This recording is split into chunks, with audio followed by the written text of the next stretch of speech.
welcome to the CTL Thursday Workshop. Today I'm pleased to introduce Dr. Denise Robertson, who is going to speak to us about collaborative learning, which is one of the high impact practices that we are seeking to systemize across the university. So with that, I will turn it over to Dr. Robertson. Thank you, Denise, for joining us today. Thank you very much, Ellen, and welcome everybody. So yes, we are going to focus on one of the high impact practices as identified by the AAC&U, and this is their definition of collaborative learning. So it's a bit of a mouthful, but basically you've got two goals that are really part of trying to do collaborative work. So one is learning to work and solve problems in the company of others, which can be a challenge, and then sharpening one's own understanding by listening seriously to the insights of others. This is another really important skill for our students to gain, is learning to deal with and work with other students from other places and in different backgrounds. So, having said all of that, there are a few sort of key elements that apply to all of the high impact practices, and some sort of more than others, but these are some key elements to sort of ensuring that whatever high impact practice you do actually does work well for the students. So the first thing is making sure that your performance expectations for students are high and defined clearly for your students, that students are being asked to spend a significant amount of time and effort on whatever thing that you're having them do, and that it's extended over a length of time. Interactions with faculty and peers. So you are an important component to these high impact practices, as well as that peer interaction. So students are exposed to and must contend with people and circumstances that differ from those with which they are familiar. So again, it's that idea of bringing diversity of backgrounds and viewpoints into the exercises that students are involved with. Frequent, timely, and constructive feedback. This is a really, really important factor for students. The old days of when we were in school and you had that midterm and a final and you didn't hear much in between are gone. Really giving students more frequent feedback is really key to them being able to succeed. And we know that from a lot of research, and so we encourage folks to try to implement as much feedback as you can. Periodic structured opportunities to reflect and integrate learning. So doing reflection pieces maybe doesn't sound like something you would normally include in your class, but providing students with an opportunity to just simply sit back, reflect on what they've learned recently can really benefit them in the long run. Those real world applications. So anytime you can bring in the real world also helps to engage students and to increase their competence and confidence in that subject area. And then a public demonstration, and public can even mean just within the classroom, but some kind of opportunity for them to speak in front of their peers and to the professor in the class. So with that, we're going to start talking about a variety of different options for collaboration in the classroom. So there are a lot of different things. I picked out a few. There are certainly others. My idea today is to kind of go through these, provide some examples, even give us a little bit of a chance to maybe even test out one or two. So what I'll do is just kind of go through the list quickly here and then go through each one individually and talk a bit more about it. So the first one is just called Think, Pair, Share. And it's exactly what it sounds like, and we'll talk about it in a second. Small group discussion, what's called the jigsaw strategy, which also involves peer teaching. So that's kind of a combo thing. Writing groups, projects or research. And then finally, the last one, problem-based or team-based learning. So we'll start with talking about the Think, Pair, Share. And basically, we kind of focus on the center part of this. We ask students to first respond to a question independently on their own. You can give them a length of time as it suggests here, 30 seconds or a minute, depends on what you're having them take a look at. But it's something generally visual, like a graph or a photograph, or it can be even a statement or a simple question for them to answer. Once you've given them time to think, and you may require them or ask them to write down some, thoughts, jot down a few things, but you don't have to. Then you ask them to turn to a neighbor, or you maybe have another structure in your class where they get up and walk around and find somebody new. Or in the case of what we're doing right now, you do a breakout room in Zoom, right? Pull up that breakout room, randomly assign them 2 or 3 to a breakout room, and send them on their way, giving them, a couple of minutes, 5 minutes or so, to share out what they have done or what they have answered, what they have interpreted. And then once you get back as a whole class, we share that information out. So the pairing part involves sharing their independent thoughts with 1 or 2 other people, hopefully increasing their comfort level for sharing in general. And then we share as a large group as well. And you can do that now on Zoom via polling software if that's something that becomes really easy for you to do. Or ask students to put answers in the chat as a way of getting some feedback from more than one group, but maybe if it does, you don't have a ton of time. So there are a lot of different options for sharing out where students get that opportunity. So I thought I would go through an example. I'm an ecologist, so you're gonna get stuck with some ecology examples today. So for example, you might pop up this graph and ask your students to take a few minutes and think about, what is this graph showing you? What is it telling you about the monarch population? So if you guys think for a couple seconds, and then I'm going to put you into breakout rooms.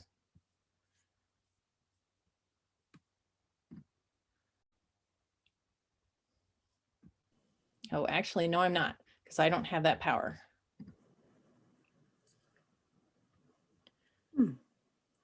Which is fine. Okay. So you give the students a couple minutes, they jot down their answers. Now you pair them up. So I'm going to just call in a couple people and just pretend like you're my pair. So Lisa, what was your first take off of this? What did this sort of shout to you? I think overall the total area is declining over time. There seems to be a little bit of a cyclical phenomenon going in, but I think overall it's declining, total area. Right. So she mentioned a couple of things that once you get back to the main group, you might want to pull out from this conversation. And the one is that we're talking about area, right? So this is y-axis is in hectares. So pulling out little pieces and kind of having those things in mind ahead of time can help you kind of guide that final share out and ask students about that. So, you could say, hey, what is the value on the y-axis in this? What is it telling you? Well, Lisa jumped right in and she knew it was based on the area and she brought that up. So that's good. And then the idea that overall the graph is showing a decline. So you having thought beforehand about some of those key points can be really helpful when you come back with the whole group to ensuring that students are really getting out of this that learning piece that you wanted for them. But that's kind of that think, pair, share. It's pretty quick. It can be really, really fast. It can take a little bit longer if you ask a little bit more involved of a question. But there are lots of different opportunities for pulling that into a classroom pretty easily. I also had as a link on the bottom of that page there some examples. There's a website that had a few examples of some different options for that.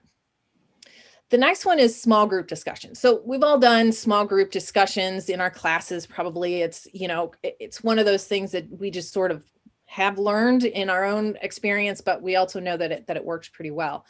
There are some good strategies though for us to keep in mind if we're going to do these kinds of things in class. So one of the very first things is make sure that you have good instructions for your students. What do you want them to come up with? Do you want them to come up with a list? Do you want them to draw an image for something? What is it that you're hoping that they get out of this? And then how long are they going to have? If they're going to have 15 or 20 minutes, that's a lot different than if you're giving them only 5 minutes to do something. So letting them know that time limit is good. Your group sizes. So 2 to 3 students, maybe 4 at the max for small group discussions is a good size. If you start kind of increasing the size more than that, you end up with students that are just going to sit out on the edges and not participate. For the small groups, if this is something you do regularly and you sort of randomly do it, maybe you allow Zoom to do those random breakout rooms, keeping those groups a little bit smaller can help with that, because the students don't know each other necessarily very well. They haven't really established a rapport, especially earlier in the semester. So having smaller groups is better because everybody gets kind of forced into the conversation. If you're doing longer term groups, and I'll talk about some of that with team-based learning later, increasing your group size to about 4 can work pretty well. But for these small groups or discussions that are just kind of not as organized, and maybe you want different groups each time, a little bit smaller group can be good. Make sure that you allow time after the groups have discussed the question to actually come back and discuss and comment on each other's discussion or results of the discussion. One thing that actually can work well, depending on time again, is have your groups, remember this is only 2 or 3 people, so having groups get together and forming a little bit larger groups and having them report out to each other can also work really well as kind of starting. A lot depends on class size, right? So if I'm teaching a class of 65 students, I break them out into groups of 2 to 3. That's a lot of groups that are going to come back and report out as a whole class. So what may work better is for me to go ahead and combine those groups into additional sort of opportunities for sharing, and then maybe come back and spend just a few minutes and asking for some feedback from sort of those larger groups. But however you do it is probably going to depend on how many students that you have. And then the other key piece is to integrate the results of that discussion, that work that they've done, into your lecture, or if you have a closing discussion in the class, and if you need to, or if it's relevant, bringing it up again. But kind of tying things in and moving things forward can be very helpful for students. So those are some tips for doing small group discussion. And then example, kind of along the same lines with the Monarchs. So if I'm in an ecology class, maybe we've already talked about what a population is and how populations change over time. And, we're really interested, or I'm really interested in bringing in a real world example for the students to take a look at and to really think about applications of how to move those populations to a point of being healthy. So I popped up that graph earlier. We did think, pair, share. Now I'm ready to do some small group discussions. And now what I want them to do is think about what are some of those reasons that could be causing the monarch population to decline, and what are some strategies that might work for increasing population size. Now, I don't necessarily pop this up before I've given them some background information. We've kind of talked about the basics of population ecology and community ecology, or however it fits in. And now I'm kind of trying to get them to take that information, those definitions, those different things that we talked about, and really start to apply them and think about them, again, that real world application.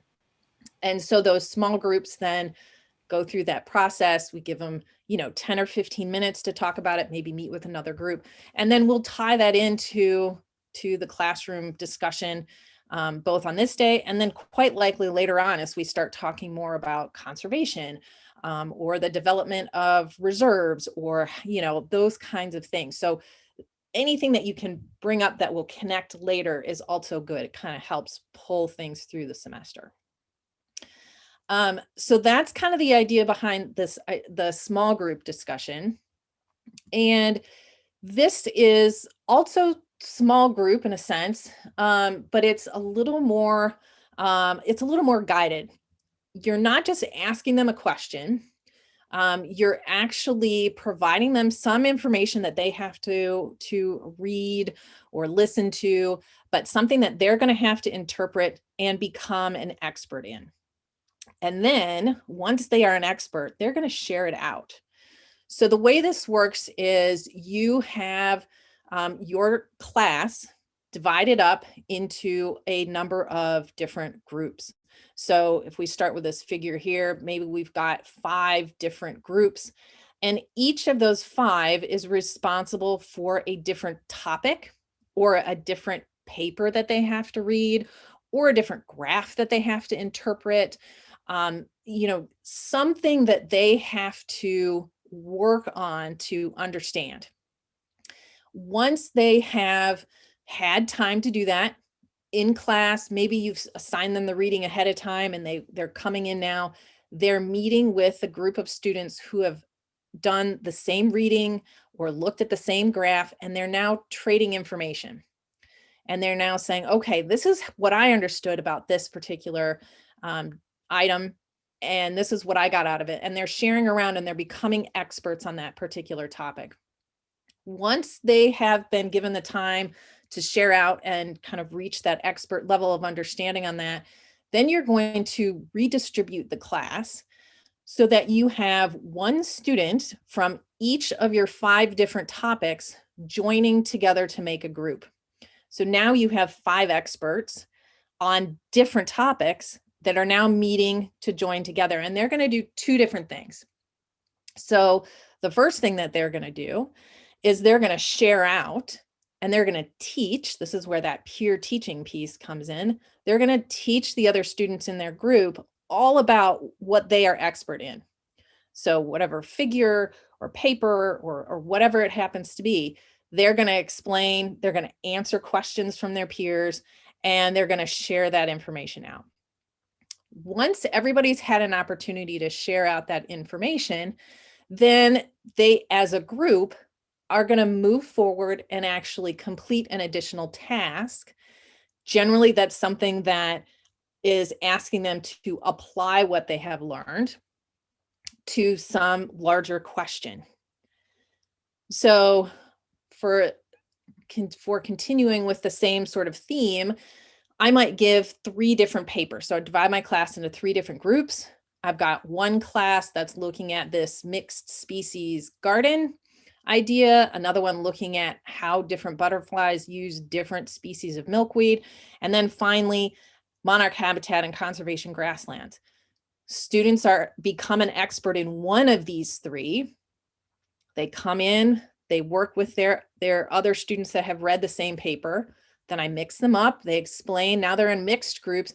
And now what I'm going to ask them to do as a task is to design for me a habitat and monarch conservation plan for some area that I've given them, right? So you've got, a 50-acre field outside of town, and you've been tasked with, preserving monarchs on this habitat, providing a way station. How are you going to do it? What are you going to look at? What kinds of plants do you think you're going to plant? Are you going to just focus on milkweeds? Are you going to do a diverse group of plants? So getting them to take the information that they've learned in these papers and apply it to a task.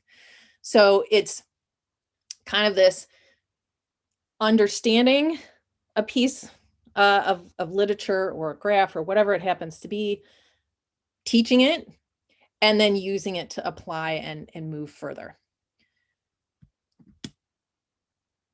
The next one that we have, and I'll tell you straight up that I've not had an opportunity to use this because typically I don't have a huge writing project in a class, but this becomes an important option if you do have a writing project.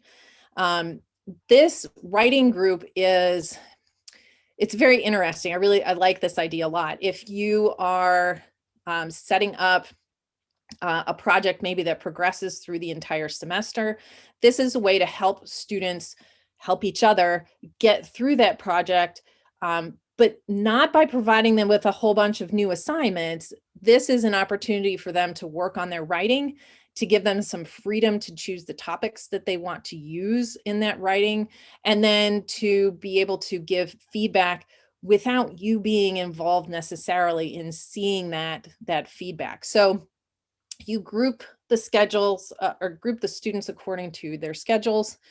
And then you can offer them some suggestions of activities. So perhaps you start by doing an introduction. So everybody is going to write a page introduction about who they are, what their favorite things are, something like that. The writing groups are going to be private spaces, and you let them know this. You're not going to ever see what they're writing in these writing groups. It's theirs to share with the other members of their group, but it's not something they're going to turn in. In addition, so that you can continue to help build that sense of community and belonging, these writing groups can be combined throughout the class for other presentations. They can be combined for group discussion activities, those kinds of things. And it helps to, get those student groups kind of really cohesive so that they're really comfortable giving each other feedback in these writing groups. You'll always have to watch out, of course, for the groups that aren't working well. And that's where this feedback part comes in. So midterm, for sure, feedback, more frequent, especially early on when you form the groups, could be good. And that simply means reaching out to students, maybe just through email and asking them to email you back, or setting up a Zoom for them to meet with you and just talk about how the group is doing. What's the group dynamics? What are they like? Is everybody showing up? Are people giving feedback? Just trying to get some feedback on how well that group is functioning, because if it's not functioning well, then you probably need to do some intervention, either by moving students around or meeting with the group as a whole and see if you can help them work through whatever issues that they may be having. And then again, although you are suggesting activities for them, giving the students freedom to choose what they want to write about for this part of the class is something that is encouraged with these writing groups. So, if you're teaching a history class, you might encourage them to, write on a historical topic of interest, but you don't limit it to, it has to be about World War I. You give them some freedom in this, again, primarily because this is just to get them some practice on writing and doing some peer review, not as an assignment that they're going to turn something in. So that's writing groups. And the next one is group projects. And, I think doing a group project, especially in upper division classes, is pretty common. And we hear from students a lot of times about, I hate group projects. It never works. There's always somebody that's a problem child, or, it's just not what I enjoy doing. So we want to talk a little bit about some tips that hopefully will help to address some of those issues that students have. Certainly some of those barriers that students feel are things that you'll have to just help them get through, because encouraging them and forcing them to do group projects is very beneficial, in particular for helping these students really be prepared for moving into the workforce. We all know that, it's very rare that you are completely isolated. So learning to work with others and figuring those kinds of things out is a really important piece. So for the group project, a couple of tips in how to sort of design the process. And the first, I think, is probably the most important, and that is designing a group project where students are working in phases. So you establish those phases. You establish the deadlines. You establish that they're going to turn in part A, B, and C by these deadlines, essentially preventing the Thanksgiving cram, shall we say, if we're a fall semester, right? Where they're basically home on Thanksgiving break and they're attempting to write this giant project or complete this because they haven't done anything on it throughout the semester. So giving them phases helps to take away that kind of overwhelming feeling that at the end of the semester, they're going to turn in a 20-page project. So break it up, give them deadlines. then somehow in that project, you need to figure out how to give students choice. They need to be able to feel a sense of ownership. And one of the best ways to do that is to allow them to choose somehow a part of their project. I guess I'll talk about this example right now, and then we'll come back to some of these other things. So up in this upper right-hand corner is essentially the table that we give to our students in our ecology and geology of coral reefs class. The class requires a research project.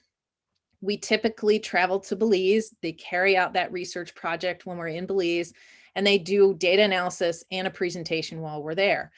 That means that they've got to do some work ahead of time. So they've got to develop their introduction, their hypothesis. They've got to come up with the methods, and not all on their own. We're there to help them. We talk about techniques in class. So they're getting some of the information that they need. But what we have structured for them that we have found works very well is this table where essentially they choose one item from each of the columns. So we have an organism column, the ecological topic column, the geological topic column, and then the time and space column. So basically students can look at this and say, okay, I'm interested in fish. All right, so my organism of choice is going to be fish. I'm really interested in fish diversity. So how diverse are the fish? But, I'm really curious about how rugosity of the reef, and that's like the structure of the reef. Is it really flat or does it have a lot of structure? How does that impact the diversity? So I'm going to choose that. And then I'm actually really curious if there's any difference in the fish diversity daytime versus nighttime. So now they have a project. They have to figure out the details. They have to figure out what exactly they are hypothesizing. Is there greater diversity on higher rugosity reefs during the daytime? Or do you think it's nighttime, right? So they still have to come up with the hypothesis. They have to come up with the methodology. How are they going to sample this? And that kind of thing. But we've given them a structure within which to start directing that thought process. Because putting a bunch of students in a class and saying, hey, we're going to go to a coral reef and you need to come up with a project on the ecology that involves the ecology and the geology is really, really challenging. In particular, if they've never seen a reef before. And also, it gives us an opportunity to narrow down the kinds of things that we can study reasonably while we're in Belize, right? You'll notice there's no sharks on here, or turtles, or dolphins, right? Because those things are not reasonable to study in the 10 days that we're down there. So we are giving them choice, but we're putting it within a framework so that the students have some guidance, but they also have some freedom. So within the group project itself, coming back to the list over here, including a component requiring individual students to submit individual work, non-onerous. So one of the things that we do is we actually give the students this table and we ask them individually to give us 3 different project ideas based on that table. So we aren't asking them for any details. We don't ask them for anything beyond just identifying things in each of those columns that are of interest to them. It's a good way to get them started thinking about the project and moving forward. As we continue, we have them turn in a hypothesis. This is one that generally they're working on as a group, but we ask them each to kind of finalize the hypothesis, turn it in, and then we have them come back and work on it again as a group. So things that, again, non-onerous kinds of pieces to this that they can turn in as they're making steps forward in that project. And then this last one I think is important, especially it can be if you have a group of very different students, so different majors in the case of the class that I'm talking about here, or maybe you've got a mixture of freshmen and seniors in your class. So giving them an opportunity to spend some time in class, getting to know each other, have a couple of different icebreakers ready to go for the groups to do, and then have them spend some time establishing their group norms. So this table over here lists out some possible parts of the project that need to be done. And then each member can volunteer for or get assigned to different parts of that project. So maybe somebody in the group is really organized, put them in charge of setting up the meetings.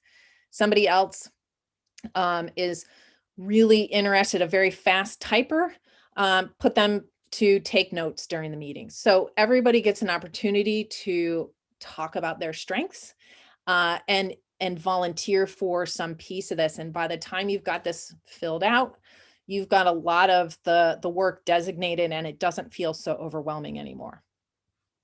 So, and then a couple of articles here that talk a little bit more about those group project pieces. All right, so this last one, problem-based and team-based learning. This is one that I have used in a number of different levels of classes. So 100 level all the way up to 400 level. The examples I'm going to provide you with are from my 400 level class. They are a bit more detailed and more exacting just because the level of the course, it's the evolution course. But these are the pieces that are covered or that are used in team-based learning. So we always provide the students with a coverage guide, with learning objectives, with a reading guide. We have them take a readiness assessment quiz. We do lectures, and then they spend time on challenge questions. So what I want to do is kind of go through each of these. I'm going to put up examples so you can see what I mean by each, and we'll talk through each kind of piece of this. So the coverage guide sets up the next unit, essentially. Could be a chapter in the book, might be half a chapter, or it might be 3 chapters. It's however it is that you divide up your course typically. And for us, it's chapter by chapter, but each chapter is about a week, sometimes a week and a half, just sort of depends. And what we do is set up for the students where they are going to find the information for the different things that they're going to do. So for the first part here, the readings that they are responsible for, that will be covered on the reading guide, covered on the quiz, that's what the RAQ is, and covered by challenge questions. They can find it page 179 to 195 and 216 to 219. And then specifically, we've got a couple of additional things. So Mendelian genetics in populations here, this Hardy-Weinberg equilibrium, we pointed out as something in particular they need to be able to identify and understand. And then I have a separate worksheet that they're going to be doing, and I tell them some pages that are involved with them doing that worksheet, as well as there's a little program that they're going to use. Then they've got a reading selection here. It's still included in the reading up here. But specific to a couple of questions that they need to answer on this worksheet associated with the program. So we try to divide things out so they know exactly where things are coming from. And then the material that's going to be covered in the mini lecture and the challenge questions, so additional challenge questions, are these pages. So what I'm essentially telling them is that the entire chapter goes from page 179 to 224, or at least the parts that I'm going to cover. And they're responsible for reading and understanding part of it. And then I'm going to present on the other pieces. Okay, so those are the specific sections that I will be lecturing on. And then I have an additional lecture that is not associated with a textbook, just in some general calculations that I also do. The next thing that they're going to get is a set of learning objectives. That tells them specifically what they are going to have to be able to do, explain, understand at the end of this section. So it's very specific. So for example, learning objective 2, how does selection impact a population? Be able to explain these pieces of selection. So we try to break things down. And in fact, what I have found is that these become excellent short answer questions on the exams, because now I've already laid out what the learning goals are. I know what I want my students to know and understand. Perfect. Pull it and put it on the exam. And then I've had this happen before where they totally bomb that question on the exam. And I put up the learning objectives and I say, for the next exam, I highly recommend that you come back and look at the learning goals. And they figure it out really quickly. So sometimes it just takes a little bit of extra, but having this there helps them really to begin to learn how to guide their own studying and really apply some of what they're hearing and what they're learning. All right. So we not only ask them to read, but we all know sitting down to read a textbook, your mind drifts. That's just the way that it happens. There's so much going on. It's very easy to sort of lose your intensity that's needed. So what we have and what we provide for the students is a reading guide. It goes through, it tells you exactly where you are in the chapter, and it gives you questions that you can find in that section. So it's not like just a long laundry list of questions that they should be able to answer by the time they finish the reading. It actually lays out where in the textbook they can actually find that. So section 6.1, you should be able to answer those questions. Section 6.2 down here, you can't see, continues, but there are questions for each of those subsections in the chapter. Helps the students to move along with the reading, concentrate a little bit more. And if they can't answer the question, they can go back and they know exactly where to go. They don't have to feel like they need to go back and reread the entire chapter because I haven't told them where to find it. I want them to find the information. This is what I want them to pull out of the reading. So I tell them where it's at. This is the information that they're going to be quizzed on. They don't turn the reading guide in for points, and I don't provide an answer key. They can ask questions before class, so they're welcome to email me or talk to other students. And then when we come to class before they take the quiz, I will also answer questions. So for example, if they really aren't sure about, the second question under 6.1, we've got time at the beginning of class where they can ask those questions and we can have a conversation before they have to take their quiz. So they do this understanding that it's helping them prepare for the quiz and helping them to be a good group member for the challenge questions. These guys, as part of this, are doing some stuff on their own, right? So the reading guide is on their own, understanding and doing learning objectives and that kind of thing. But this class is one where we establish groups at the beginning of the semester, and generally we might switch them up once or twice, but generally they stay with that group throughout this semester. And so when you come in to answer challenge questions with your group and you're not prepared, it becomes pretty obvious. And so giving them this allows them to answer those questions and then come and be able to participate in the challenge questions and gain some confidence with being able to explain things to others. So the readiness assessment quiz is 10 questions and it's multiple choice. And students take this twice, once by themselves and once with their team. So they have a sheet that's set up so that the first column is their own answers. And then they meet with their team and the team goes through and compares what they got and makes a decision as to what they think the answer actually is. They have these little scratch off cards and they choose which answer they want and they scratch it off. And if there's a star under it, then they know they got it right. If the star is not there, that means they need to go back, review the question and choose a different answer. And they can get partial credit. So even if they took 2 guesses or 2 tries to get to the right answer, they still get some partial credit for it. So once on their own and once with their team. And then once they complete the quiz, we move on to maybe challenge questions that day, maybe a lecture. But given that we're going to be spending several days on this one chapter, you're not under pressure to try to cram in everything in that that first day or that one single day. So the challenge questions in the lecture can be kind of flip-flop depending on what you want them to accomplish. So challenge questions are basically more application questions. So beyond definitions or beyond just pulling information out of the text, it's an opportunity to take the information that they've learned and apply it. So you're applying it to additional problems, maybe a slightly complex story problem of some sort, but some sort of application kind of thing. So again, these are groups that are working together.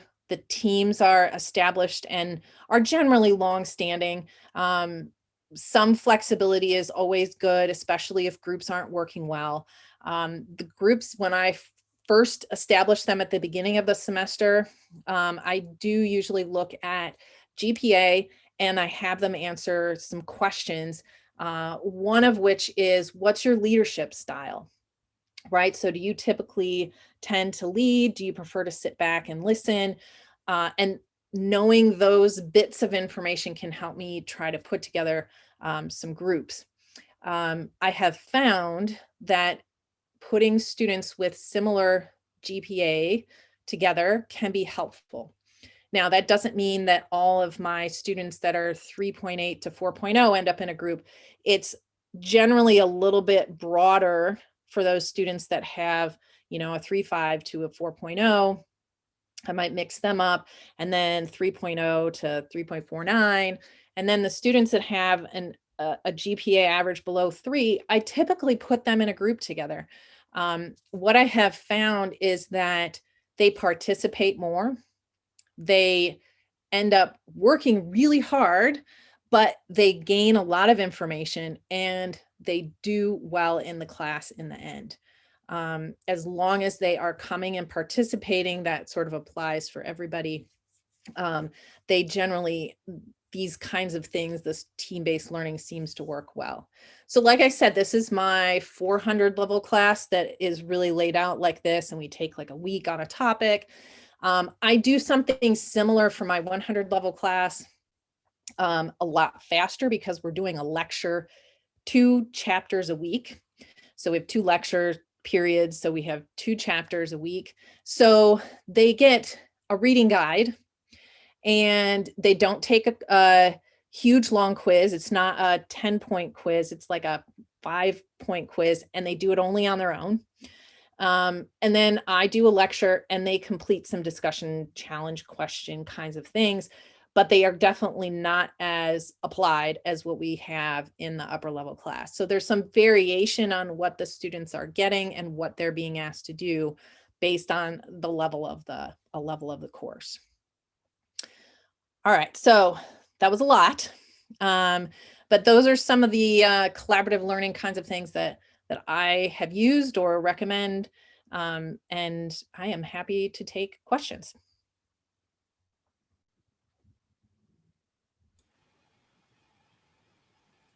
Lisa. I have a bunch. Awesome. I'll just ask a couple.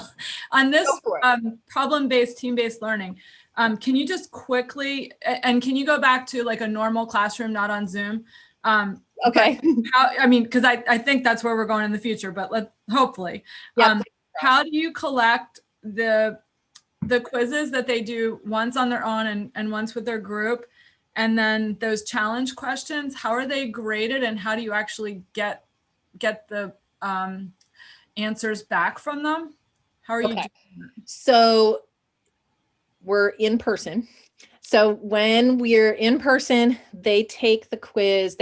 I have a little sheet of paper about yay big. It's like a third of a regular sheet. So, and it's got a space for their name and it has a space for them to answer the quiz.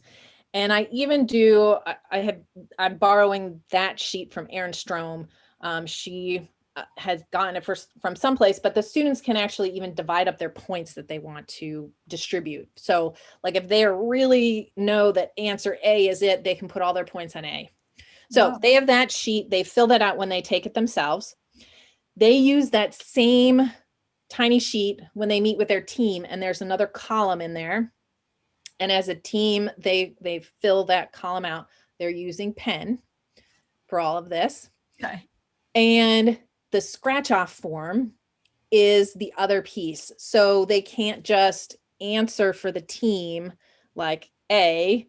They actually have to scratch it off because we want them to know at that point in time, did they get that correct? And if they didn't, it gives them an opportunity to talk about it and figure out why it wasn't the right answer, and then figure out what it is, what the right answer is. So what I collect from them are those little sheets and the scratch off card. And then each student, the grading is based on how many points they got on their own out of 10, and then how many points their team got. And they get a combination. I'm happy to send you the details, but they get a combination of those points as a final score. Okay, interesting. Denise, I wonder if in the workshop area, we could maybe post an example of one of those forms. Yeah. And then maybe also information on how to get those scratch off cards, because Yeah. I know that there are kits you can buy, to do that. Oh, okay. I didn't realize they were kits, but I'm pretty sure that's what I thought you were doing. I remember we had someone come and talk to us years ago about team-based learning, and they had recommended that you could buy the kits with the scratch offs and that, but maybe it's considered a kit. So it's basically like a box of these different cards, and each card has a code at the bottom. So and then you match that with the correct answer code. mm-hmm. So that's also fun. When you do your quizzes, you have to make sure you get your quiz question answers in the correct order so that it matches the codes. Yeah, I've messed that up a few times. So but that may be what the kit essentially is just multiple cards with different answer things. Yeah. It would probably take a while to think through all the different pieces and parts that you'd have to match up to do this virtually, but it sounds like it's better as a face-to-face activity when you're in the classroom. I think that to talk about it. Part of it probably, yeah. I will say that years and years ago now, it feels like I was sort of helping to test a new software in my ecology class where you actually could set it up for students to first take the quiz electronically on their own, and then electronically as a team.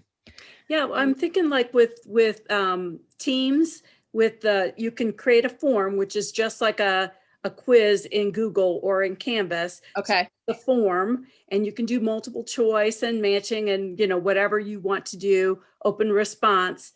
And then you could create that or put that in the, we don't call them breakout rooms, the channels for the different groups so that they'd have their group copy of it. So you could have them on Canvas or individual form, take it by themselves, and then put them in that shared setting with a form that they shared. And then they're doing it in their breakout room. So they're talking about it while they're doing it. So it's a collaborative effort. So I think it could be done. You just have to think about all the management behind this. Ins and outs. Yeah. Mm-hmm. For sure. I'm sorry. I have a people question. Okay. So what I would say is this, that I guess my question is about that moment when you have a group that is dysfunctional. And on the one hand, it's great when you have many groups that are dysfunctional, because then you can change up all the groups, and it isn't like, wow, here's the dysfunctional group, everyone. Right. Now we all have to do something different. And what I often find is that there is one bum group, one bum group that either they're fighting or they're not getting stuff done or whatever it is. but I don't want to mess with the other groups because they are fantastic. Right. So I was just wondering if you could talk about whether you've experienced this problem Oh, and yeah. how you approach it, because like I'm always sort of torn between wanting to change it up so that we can just stop the toxicity, but then also sometimes feeling like, you know what, this is not the whole class's problem, this is your problem. And Right. so that balance is hard for me to find. So I was just wondering if you could talk a little bit about your experiences with that. Sure. Yeah. So there's always some, especially in the freshman class. There are definitely, I find more issues. Part of it I have found is, I guess what they call ghosting, where students just don't come. And so you end up with a group that you started off that had 3 students and 1 student shows up. And then, you know, so I'm very active about, if you're missing the rest of your group, let me put you in another group today. And then if it's persistent, then I generally take those students that are not showing up regularly and I put them in a group together. And then when they show up, I have them work on their own if they're the only one there. And then I let the other students that are coming regularly join other groups. So that's one thing. If I have groups that are obviously not working well, like you said, they're really toxic, there's argument that you can, you know, obviously notice, then I might pull them aside after class and try to talk to them. What I did this last spring, before we went on the pandemic leave, I was doing pretty regular check-ins with the group to find out if they wanted to keep their group. So after the first exam, I had a survey set up.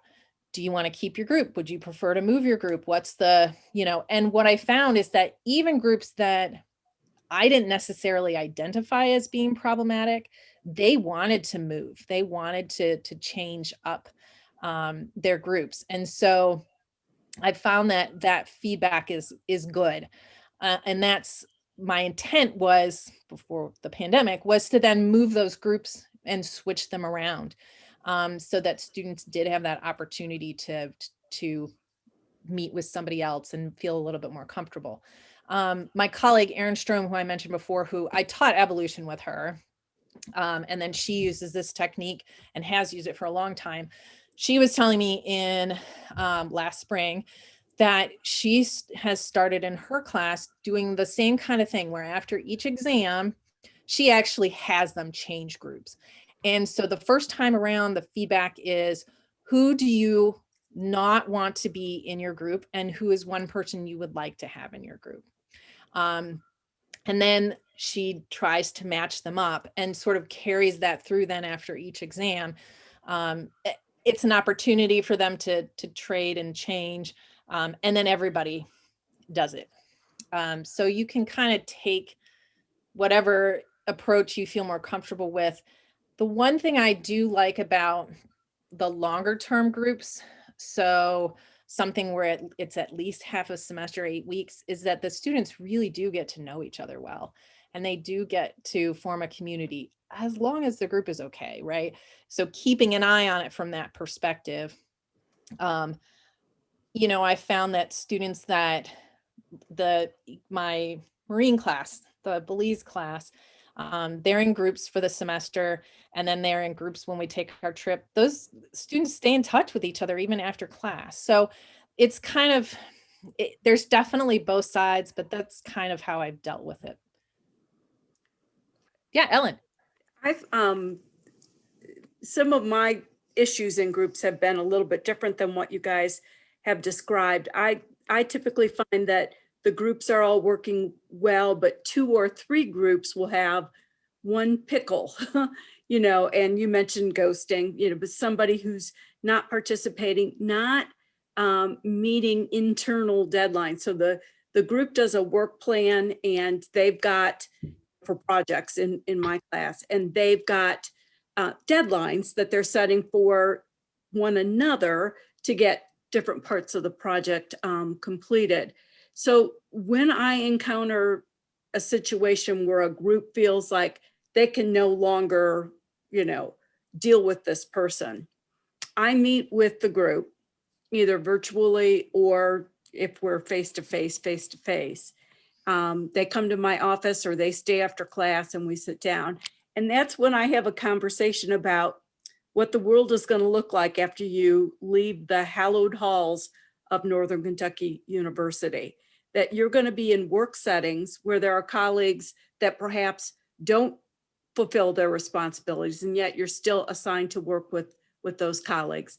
There are going to be times when personality clashes make it feel as though you can't get a team project done, but your employer doesn't want to hear that you can't get along. So think of me as your employer right now in one sense, that I have asked you to work together on this, but also think of me as your mentor, because this is something you're going to have to do in the real world. And I want to try and help you figure it out so that you can do it together. I do think that those, I mean, sometimes they're called soft skills, but I think that the difference between a person who graduates from college and is finally educated but unemployable, and a person who graduates from college and is finally educated and highly employable is that second student has skills to problem solve, to work with people who are different from themselves and figure things out, and keep up their responsibility. So I don't just move teams because somebody's having a problem. Sometimes I have to say to the other 3 team members who have a 4th, just do your best and keep moving forward. I know who's doing the work. And I have the option at the end of not assigning just a group grade, but of giving a grade to everybody who worked and one who doesn't. The other thing I do is I require this, I mentioned work plan. So at the beginning of the project, students complete a work plan, which says, here's what each person's going to do in this project.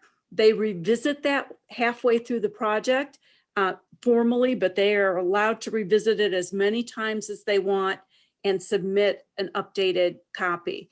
They turn in a final work plan, which has commentary on themselves and others in the group. So I get that kind of 360 view of who worked and who didn't. And sometimes just reminding the person who isn't doing their job that final reconciliation is going to happen is enough to get them in gear. And for us, oh, sorry. I just was going to say, sometimes they ghost because of illness or because of a family crisis. And the rest of the group is all worked up that this person's just a deadbeat, when in fact, there was a reason for it. And just getting it out in the air and figuring it out and moving forward is enough to resolve the problem. Right. And I was going to say too, for the work that is typically in the team-based learning class, which is happening at a faster rate than say a long project, I have the students every day, each group has a notebook. There are paper copies of the challenge questions in that notebook, and that's what they use to answer the challenge questions. And they put their names at the top of each section that they've completed for that day, so that I know that Bob, Mary, and Jane were answering questions 1 through 5, and Bob, Mary, Jane, and Joe were answering the next 4. And so I can grade them according to the work that they have turned in that way. So the team-based learning, in a sense, especially if you have, it doesn't even have to be that big of a class, 25 or 30 students, and you really want them to do this kind of work where they're doing these applied questions and they're doing, longer answer kinds of things, having them work in groups really reduces your workload too, because now instead of 35 or 40 of these that you have to grade, you have 7 or 5, depending on how you've broken up your groups. And then all you really need to do is just pay attention to who was there for the day and who was not. And so another thing you can do is just simply take attendance, right, for any given day, and then you'll know who was there to complete the discussion questions and who was not there. Lisa, you said you had another question, I think.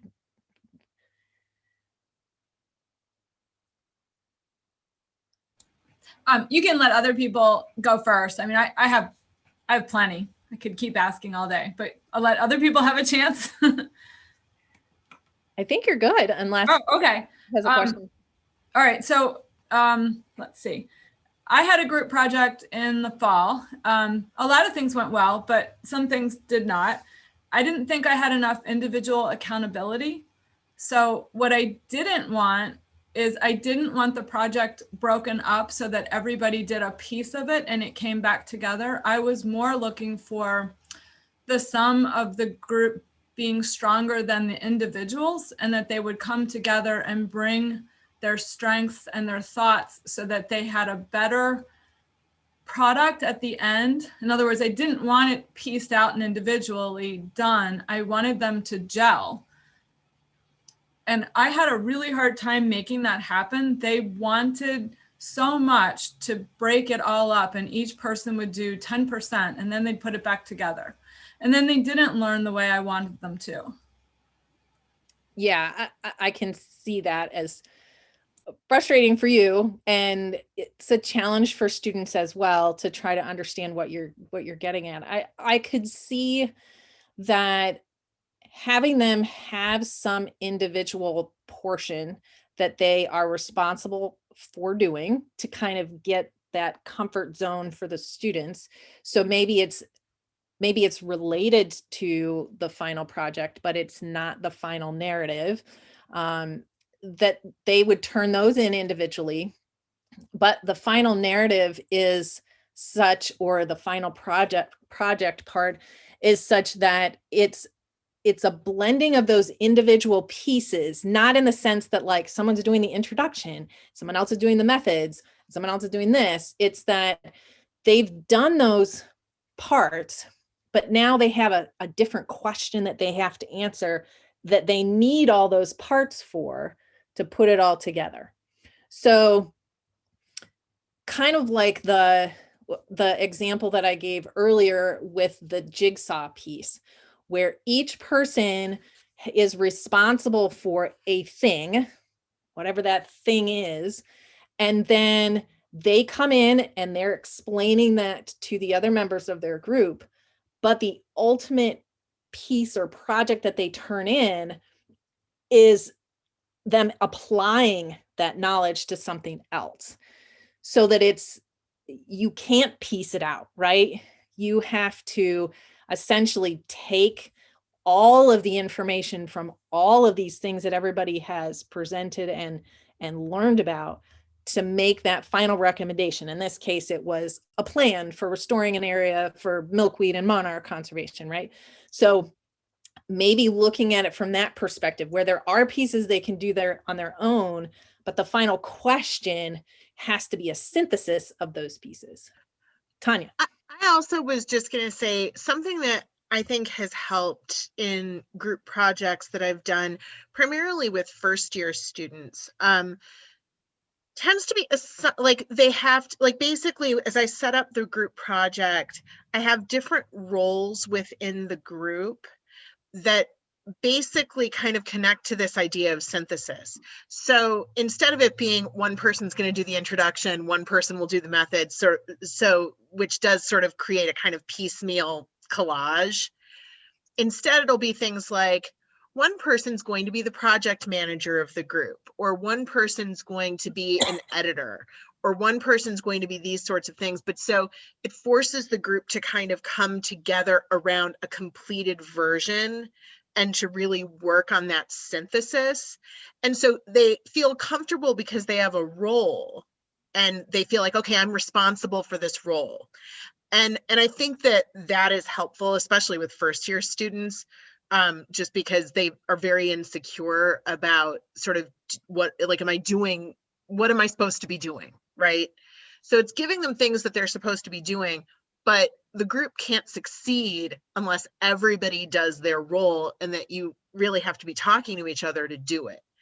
The other thing I would say is that I think that it can help to do some foundational stuff with groups where you have them working collaboratively on a document, or you have them working collaboratively like in class time doing some of what you were describing, Denise, with like working together and then reporting back out to everyone, because Right. that also sort of is creating a culture of collaboration.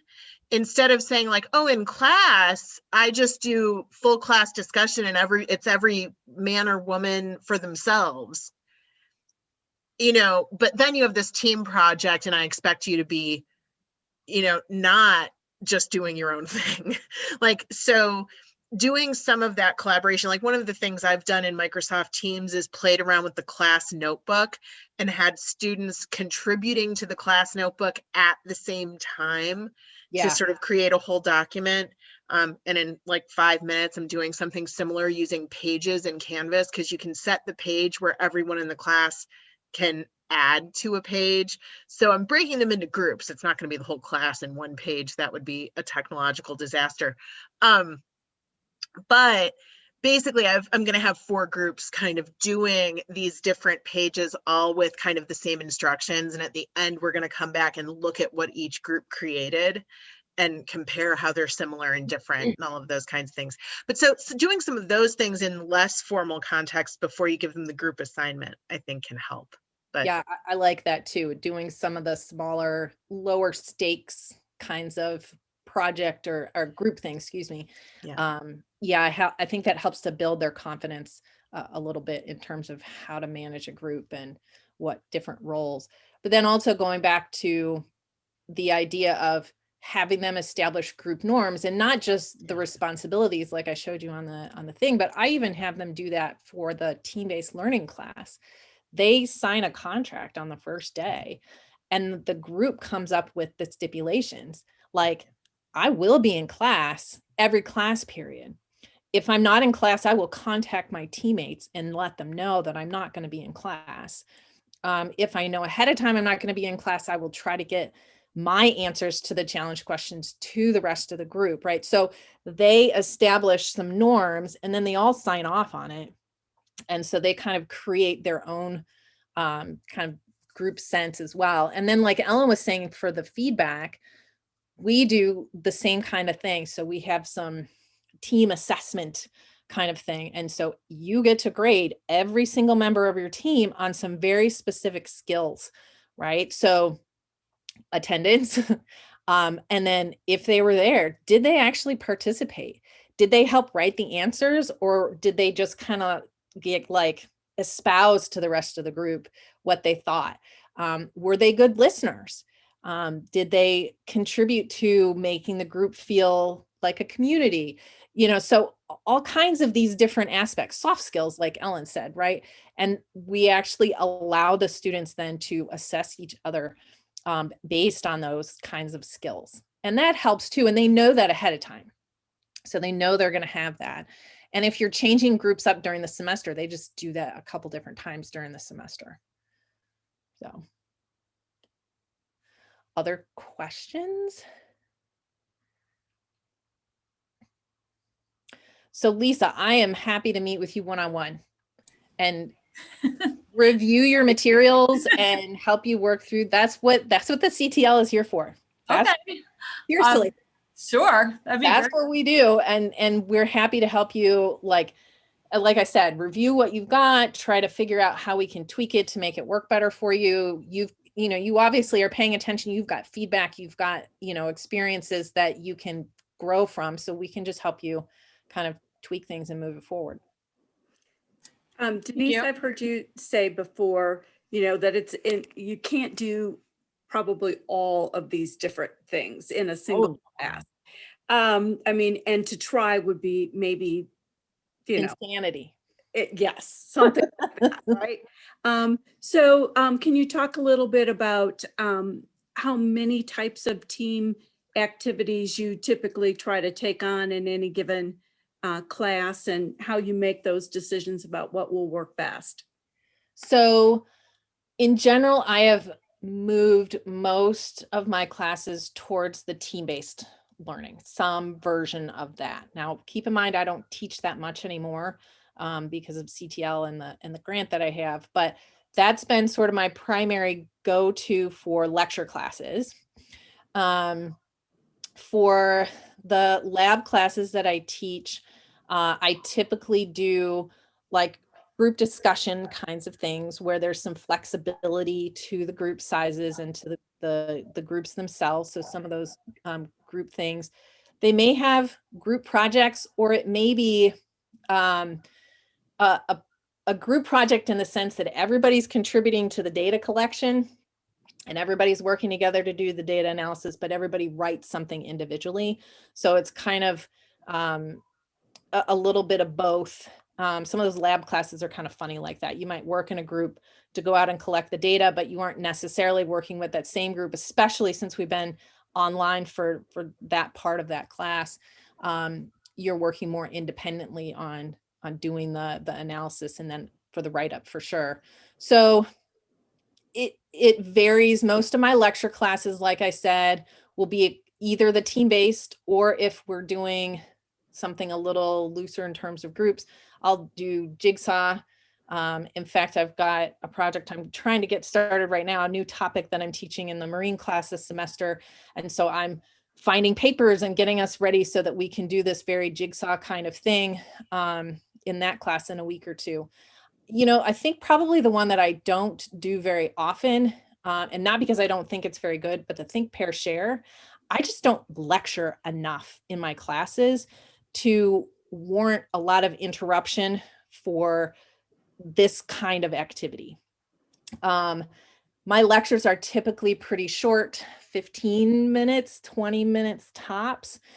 So stopping for a Think, Pair, Share to me takes away from the small group discussion just based on the structure of the class. But almost every day there will be some kind of small group discussion or challenge questions or something along those lines that students do. Yeah. Good question. I hadn't really thought about that, like when I use it. Good answer. Well, this has been great, and it does look like we're nearly out of time. So I want to thank Denise again for sharing her expertise, her experience, and her good ideas with us today. She's given us a lot to think about in terms of using the power of collaborative learning to help our students be successful. So thanks, Denise. Thank you. The recording will be in this